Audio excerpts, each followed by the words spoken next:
Things over to Fred. And you can go ahead and take it away, Fred. I'm going to mute. All righty, thank you. And I'd like to thank Angela and Andrea and the Chamber for giving me the opportunity to give this presentation, which is planning for your later years, planning for my later years, planning for our later years, if you will. And I thought I would start with a definition. There we go. Thought I would start with a definition for what that is, and bring it down to some basics. Let's talk about life. Everybody see the definition? Cool, good. Okay, so life. This is our life. It's available for a limited time only, limit 1 per person, subject to change without notice. It's provided as is and without any warranties. It's non-transferable and is the sole responsibility of the recipient, us. You may incur damage arising from use or misuse. Additional parts are sold separately. Your mileage may vary, and it is subject to applicable fees and taxes. Terms and conditions apply, and other restrictions apply. So I just want to level set. I do have another set of information for those who just want the facts. And this is from recent statistics. A typical 65-year-old today will live to be 83. 1 in 4 65-year-olds will live to be 90, and 1 in 10 will make it to 95. And you women, you outlast us men. Then someone turning 65 today has a 70% chance of needing long-term care, which is the extended need for personal assistance, often not covered by Medicare. 90% of seniors want to stay in their homes as long as possible, 80% in their current homes, according to the source of all knowledge for people over 50, AARP. And then aging in place is also called living in place by those who don't want to talk about aging. Why plan and prepare now? We plan throughout our whole lives, how we're going to get our education, starting our careers, starting our families, preparing for retirement. We also need to then plan for our later years, kind of in the same way that we do that, but a lot of times we don't get around to it. If we don't prepare now, we will likely be unprepared to obtain and pay for the future healthcare that we'll need. So we spend the early part of our lives accumulating wealth and resources, and then we spend our later years sometimes spending all that on healthcare and other considerations. Given that we may not be able to maintain our current lifestyles and health and happiness if we don't plan for that now. Now, if we're younger, if you're younger, I'm older than 50, but I know we've got several here, less than 50 or with your clients, need to make sure that our parents and our older family and friends are planning accordingly. And a lot of times, again, people tend to avoid that. And if we're older than 50, like several folks on this call as well, and with our clients, then the time is now for us to do that. Okay, what are we planning for? I'm going to start with health, and the good old saying, health is wealth. And the effective way you can assure, first of all, that you have later years, and then that you can enjoy them. Next is safety. Falls and related complications are one of the main reasons seniors go to the emergency department, that they're hospitalized, or they suffer an early death. Then management of your legal, medical, and financial affairs. Make a last will and testament so that your heirs don't lose their inheritance to probate court and to attorney's fees. And I've heard some horror stories about how this is dragged out in the courts for years, and the remaining wealth gets actually taken up by the system, unfortunately. Write your advanced medical directive, also known as a living will and/or medical powers of attorney. Otherwise, you're going to end up having someone else make medical decisions for you, decisions that you may not agree with. And then finally, get your financial affairs in order so that you can enjoy your later years and not dread them. And with that, I will take questions for the first segment. Any questions about the basics? So Fred, two things. I just saw online that October is long-term care plan month, so this is appropriate. And secondly, could you elaborate a little more where it says make a last will and testament so your heirs don't lose their inheritance to probate court and attorney's fees. Sure. How would that happen? That happens in particular, let's say we're talking spouses, which is a common scenario. And what happens is one spouse has some of their wealth tied up in a 401k or in a piece of property or in a car, whatever, and it's only in their name. It's not in both spouses' names. So what happens is when one spouse passes, the other spouse does not have access to that. And if there's no will, which wills them that wealth, that component, that property, whatever that is, a bank account, for example, bank account's only in that one person's name, what they're going to have to do is go to probate court. They're going to have to hire an attorney because you can't just walk into probate court on your own. And then it's with the attorney, and that can take months. And sometimes if it's a big estate, let's say we've got a house or stocks and bonds or those kind of things, it could take years to put that through the court system. So spouses don't automatically get unless it's in both their names. That's unless it's exactly in right. both their names. Unless it's in both their names, correct. If it's in both their names, then like if you've got a spouse, you can access their bank account together and they can do yours. But if they're held separately, that doesn't happen that way. And with divorce and marriage, remarriage, and these things these days, a lot of times it's separate. Gotcha. Thank you. Other questions? Okay, I'm going to keep going and we'll have time for other questions later on. I'd like to get a little bit more specific now on the major components that we're going to focus on for health. Keeping your mind and body healthy is a priority, obviously.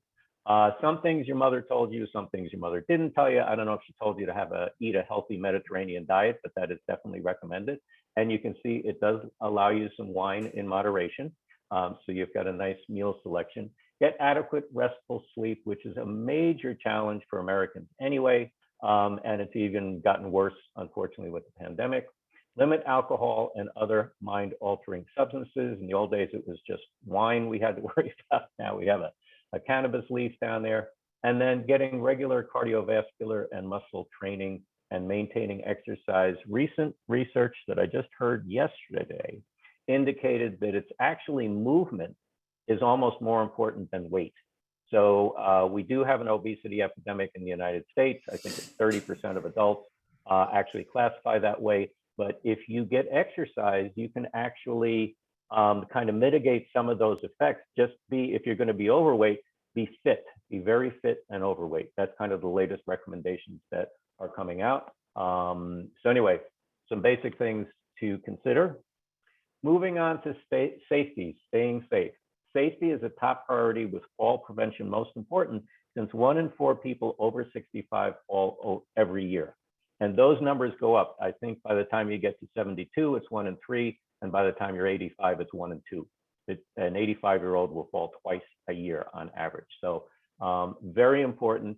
The other thing is when you're young and you fall, you get a bruise. When you're old and you fall, you break. And the breaking is the problem. Start with you. If you have dizzy spells, poor balance, or have fallen more than once in the last year, you are the first priority. Now, if you have gone to your healthcare practitioner and you're doing everything you can to help yourself, good for you. But if you have these issues and you haven't gone to see a physician or something like that, that then becomes the concern. Then get a safety audit for your or your loved one's home and property, because you're likely going to fall at home and you're likely going to fall because you have something that you actually could have prevented the fall. So if you had a grab bar in the bathroom when you had a little dizzy spell, that might have helped you.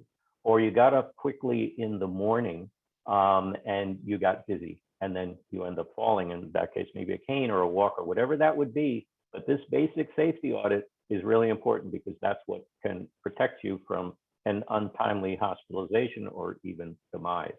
You can find good safety audits online or consider getting a professional in-home safety assessment and health and safety assessment from a professional, which can be a senior care manager. Home healthcare agencies and related agencies can provide these as well. The safety audit will then identify home modifications that can help you or a loved one to age in place safely. Next, getting your legal and medical affairs in order. If you can afford an attorney, get one to help you with the needed documents. They are complex. You can pull them offline and do this, but if you can get assistance, that's always very helpful. They're actually called elder law attorneys. They're specialists in this area, and we have several good ones, fortunately, in the Charlottesville area, and then up in the Valley to recommend to people. This is a priority, getting these legal and medical affairs in order for people with serious health conditions. This includes heart and lung disease, diabetes, Alzheimer's, Parkinson's, and maybe long COVID now as well. It seems like the latest research is seeming to indicate that those people who get very sick and end up in the hospital with COVID, could be 10 to 30% of them have some kind of long-term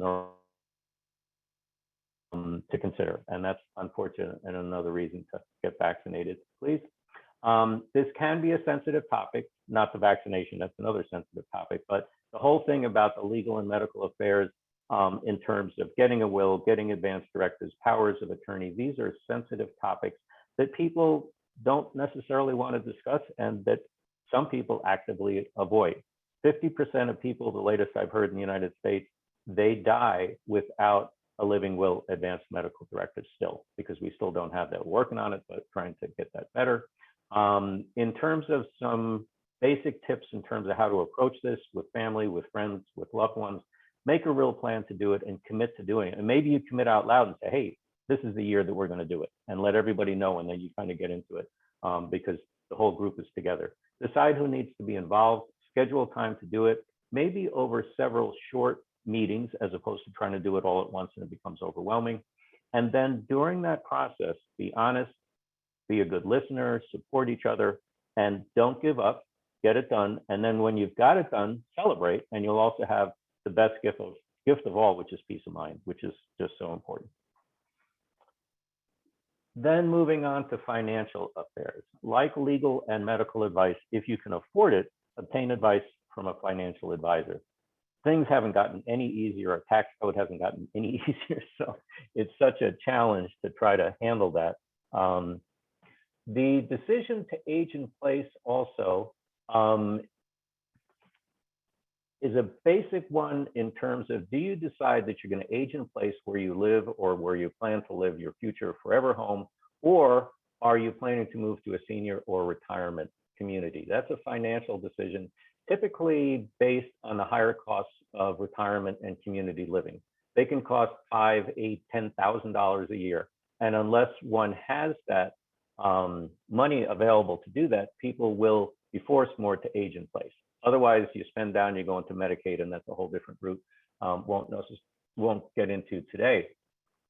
So if you do decide to age in place, which is the large majority of us do, then it becomes modifying your home, which is the priority. And that can have significant costs as well, especially if wheelchair accessibility is needed. So that needs to be planned for to some degree as well.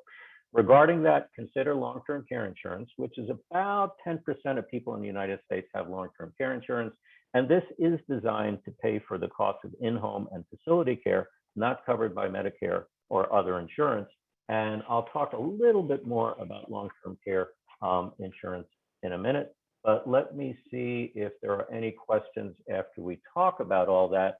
And I have this picture here because I don't have a picture of a rocket, but this is a little bit of a tough lift to do, a juggling act in terms of when you get yourself or get your family through all that planning, but it's just so important to be able to do that. But questions about any of this information?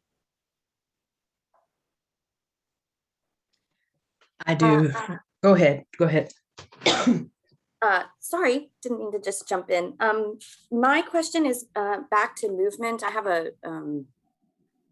my previous life was as a personal trainer, so I'm just curious if there's any specific recommendations, movement-wise, whether it's resistance training, cardio, anything, dance, walking, as amount, those type of recommendations. Yes, to all. I always do the disclaimer that I'm not a physician. So I'm a registered nurse, but I'm not a physician. Also, I couldn't bet on the statistic. I think what I heard, the latest recommendation is 130 minutes of movement per week. And you can either do that in more intense periods of high cardiovascular, you know, running, swimming, dancing, those kind of things, or you can do it by walking. Literally just getting up and it's funny, it reminds me, when we used to have group meetings with people together, as opposed to being on Zoom, you would do that stretch break sometimes. And if it was a long meeting, everybody would get up and walk around or that kind of thing. We should have in the Zoom thing, like every 20 or 30 minutes where everybody gets up and walks around, and that becomes the, you know, accepted thing. But anyway, kind of regardless, those are, I think, the formal recommendations.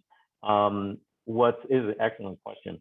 What's coming up is the movement is so important. And this is the getting up and walking around. But we live in a beautiful place. And in particular, if the person is still ambulatory and they can take a walk out in the woods or go to one of our parks or something like that. The other thing that's coming up is swimming is a wonderful sport that doesn't damage your joints. And that's one of the big things. The biggest surgery, elective surgeries we have in the United States are for joint replacement. And a lot of that has to do because we banged up our knees and hips over the years. I don't know if that answers the question, but, and then having a trainer is a wonderful thing because it gives you that added push to make you do it. That's great. Thank you very much. I was just curious what the current recommendations were. So I appreciate that. Brad, I just saw the headlines of a study maybe 2 days ago where they are now talking more about what movement means and how, and that movement is superior to walking. Like, as we know, a lot of people default to walking around the block. That doesn't sufficiently qualify for what they're considering movement now, which is movement of more body parts. And so anyway, I didn't read the study, but it was in a pretty reputable journal. And, you know, they were kind of throwing a wet blanket on the default walking as the go-to exercise, that it needs to be more purposeful and significant than that. So it's out there. Just Google around for it. It was literally within the last. Well, thank you for sharing that. That is really cool to hear. And that's one of the nice things about being part of this network. Always learning something new. And that would speak to yoga. And yoga has come up to get a lot more support for the many values that it has, because there you're moving your whole body. You're not just walking, as you've identified. So that sounds very important. Yeah, cool. Thank you for sharing. Fred, I want to make a comment that I really love the fact that you're looking at everything holistically, and especially around the legal and the insurance end when people get older, because everybody's getting older and everybody will get frail when they get older. Yeah. And of course, mentally also. But also I want to add in a lot of that is get your own family on board now while you're younger, because I've seen this too many times when the mini crises start to happen, people have to go to assisted living, or someone's fallen in the house, and what are we going to do with mom? The kids start squabbling. You know, when you're younger, talk to your kids about all this and get them on the same page, the page that you want them on. That's all I'm going to say. Good advice. Very good advice. Yep. Yep. Fred, I had a question when you were speaking about if one can afford an attorney, if one can afford a financial advisor. And oftentimes, as people get older, age in place, some of these things, albeit good, can be cost prohibitive. So what is another option for the person who just doesn't have the money to pay for a lawyer or financial advisor, but yet still want to get these things in place, get their house in order? Right. Absolutely. And I'll share with you a personal story that I think works. I did not want to hire a lawyer to do our last will and testament because I didn't want to spend the money, because I figured, hey, this is something I can do. There are forms that are online. And so the source of all knowledge now is your phone, your computer, the internet. So you can find this information on the internet. What I did do is I spent $10 to listen to a presentation, this from the center, that was recorded that they have from an elder law attorney guy. And he gave a presentation about this. And he gave a link to a website. So I went to the website, I downloaded the form, I did the whole thing, and I did it on my own. I didn't have somebody holding my hand, so it probably took me twice as long as it would have been if I did it through an attorney, that type of thing. But otherwise, I was able to do that, and I didn't have to hire an attorney. And so the information is out there. It takes finding the information, and there are now webinars out there. There's just a ton of information that's out there. So it's a matter of getting that information and taking the time to do it. I think sometimes it's as much finding the time to do it, because we'll always find something else that we would rather do first. But I would encourage somebody to go online, because the resources are out there. I think webinars are out there now too, which can be very helpful. Heck, stuff that's on YouTube, will show you how to do everything. There are a lot of webinars, and I think chamber programs and the center, again, those are two good sources of information. Are there any specific vendors that we know we're dealing with the simplest, clearest provider? Because you can get lost in all the marketing and the scams that are out there. Yeah, what I do in terms of, again, I am just joining this aging bunch in terms of, and I don't care, I've just turned 65. And so therefore, I feel like I'm right in the middle of it. And Jim, I just did Medicare. What a wonderful experience.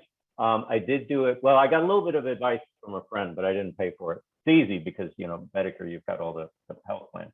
But anyway, kind of regardless, in terms of reputable sources, I only rely on organizations for healthcare information. So Mayo Clinic and WebMD and pharmacy resources and those kind of things. The National Institutes of Health have a ton of information out there, CMS. I only rely on reliable medical information. I would never get any information from Facebook. That would be ridiculous to me to think about going to social media. That would just be silly to me to get any information that way. I'm going to go to reputable sources. When it comes to financial information, there are certified financial advisors. They're certified. They have ethics and things that they need to do. I wouldn't get financial advice from online necessarily to tell me what to do. I would kind of consider that on my own. The other thing is, if you have 401ks or you got bank accounts, they are happy to give you free advice. Take it into consideration, the fact that, yeah, this is your bank telling you what to do. This is your 401k administrator what to do. They may want to sell you products, but at the same time, they are knowledgeable. So I think that's a source of information. And then when it comes to the attorneys, elder law attorneys, there's NALA, the National Association of Elder Law Attorneys, and they actually have like a certification for them.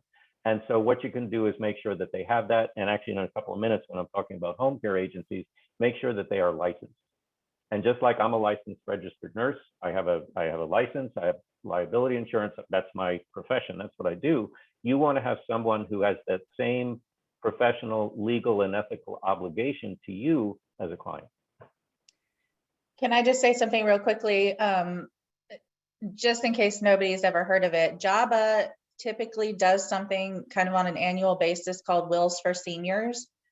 And the estate planning attorneys in the area will volunteer to do wills at no charge at that event. Good, good. Yeah, and I do some pro bono work too. People will call me, I give a free half-hour consultation, and they'll get their information, and I don't hear from them again, which is cool. We're just trying to help out. And then also Medicaid is a whole other world.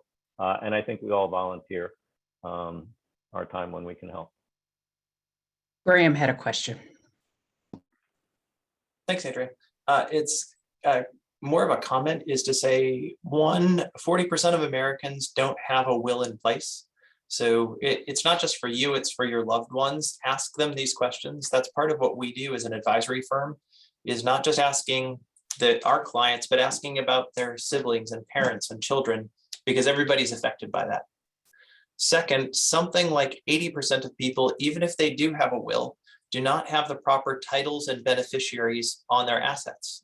And those assets are going to be treated according to their titles, as Fred was saying, right? If your car is only in one person's name, then it goes into probate.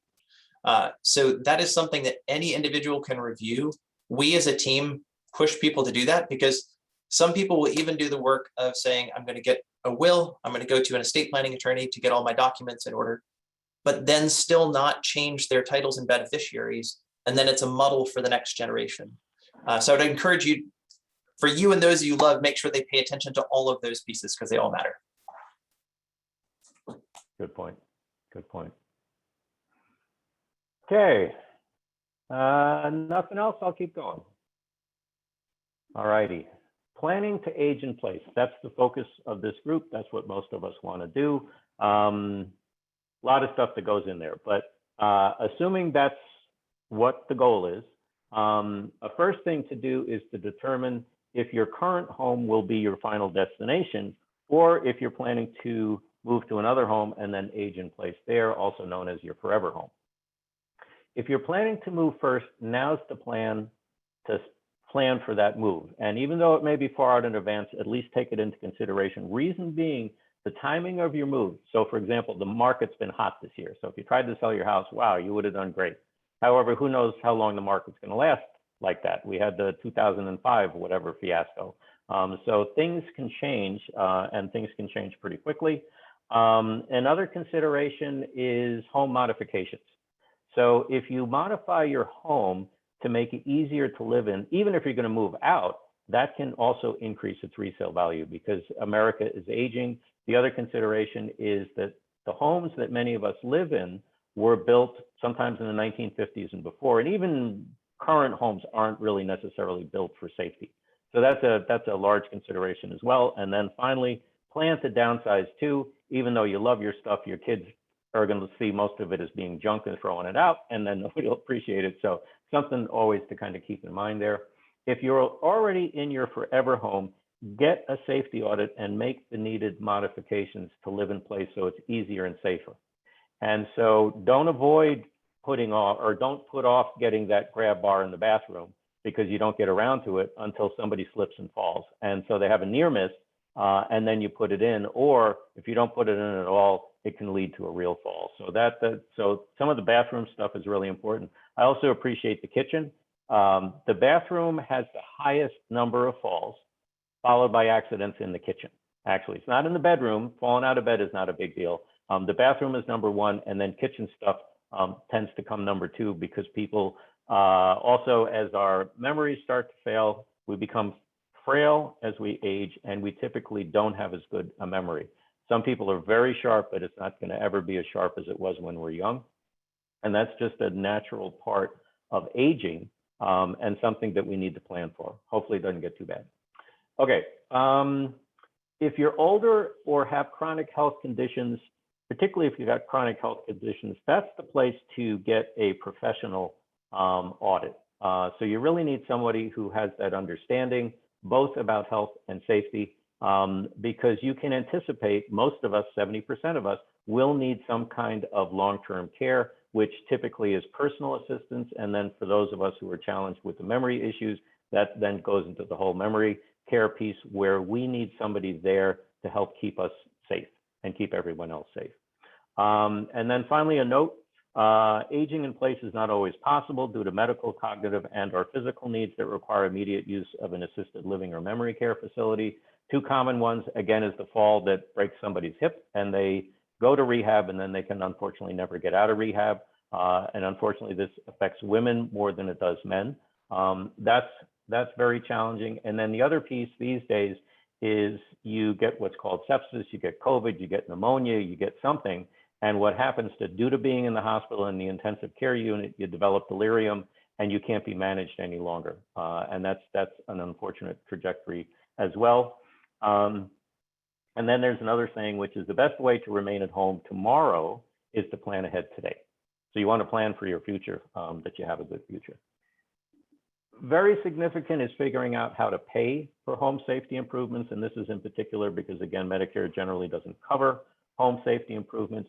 There is some coverage that is possible under Part B for limited items, but only with the physician's order for the inability to perform activities of daily living, also known as ADLs, for a medical condition. That's out of the Medicare guidelines. And this could be for a hospital bed, This could be for a wheelchair, could be for a commode, walker, kind of some of those basic things, but it will not pay for a ramp, for example, to go into your home, and it won't pay for grab bars or things otherwise that would be needed. Long-term care insurance does pay for several things if it enables someone to remain living at home by relieving their need for direct physical assistance within pre-approved limits of the policy. Again, the technical talk, you always have to read the fine print. And long-term care insurance will pay for ramps to permit movement from one level to another, grab bars to assist in toileting, bathing, or showering, and stair lifts for going between levels of an insured's home. There is one other possibility, which is the Virginia Livable Home Tax Credit. And here's some information about it. Some of the basics, this is a state tax credit, and it is a credit for purchase of new homes or for the retrofitting of existing homes. And a lot of times this is focused on people who will need a wheelchair for the rest of their life. And these are major home modifications. It is a credit for 50% of the cost of retrofitting activities not to exceed $5,000. I believe it's annual, but don't quote me on that. There is more information available from this website here. And then when you need assistance to age in place, the common types of assistance that are needed are cleaning and maintaining a home inside and out. We shouldn't be climbing upstairs if we're elderly to clean out the leafy gutters. That takes a lot of guys out. Meal preparation, laundry and shopping, personal assistance. These are the ADLs, bathing, dressing, eating, toileting, and getting around the house.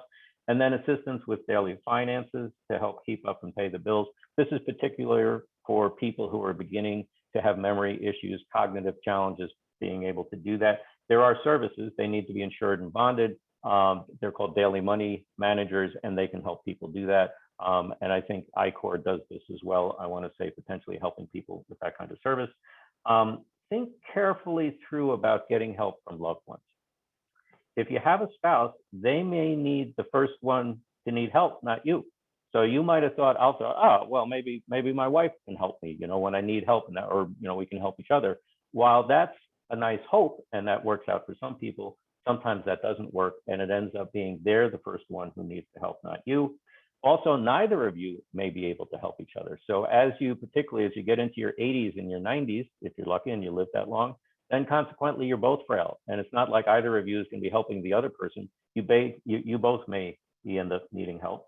And then your children, relatives, or friends may be able to help you. And indeed, in America, they end up being the majority of the caregiving. The majority of the caregiving is done in the country by children, relatives, friends, spouses. That's how it works. But it comes at a personal and emotional cost. And caregiving is a whole subject in and of itself in terms of supporting caregivers that they take care of themselves.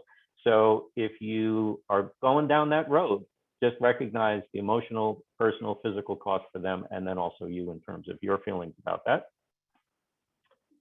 And then finally, what if needs are more complex or help is needed now? And what I've identified is unless you're a nurse, social worker, physical occupational therapist, or physician, you may not know the help you really need, especially for more disabling healthcare conditions. So here, consider getting professional advice from a senior care manager, also known as geriatric care managers or aging life care managers. These folks should conduct an in-home health and safety comprehensive assessment. Focus should be on you, the client, and the use is best early on before the needs become urgent or there's a crisis. Unfortunately, we get called in when there's a crisis and sometimes it's too late.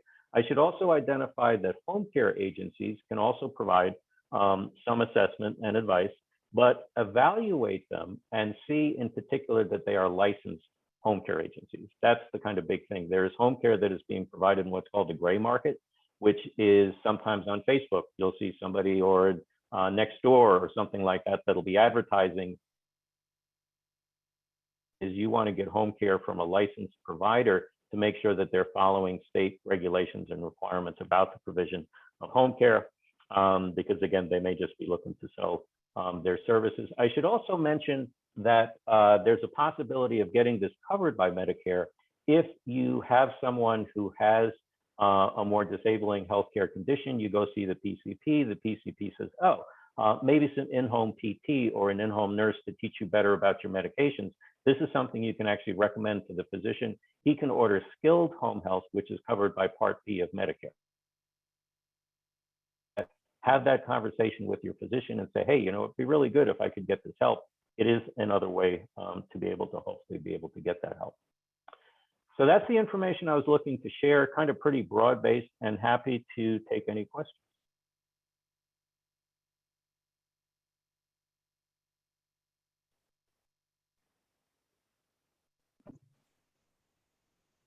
Stuff. Anybody Fred. have anything? Yeah, I have a question about the doctor's order to get in-home health.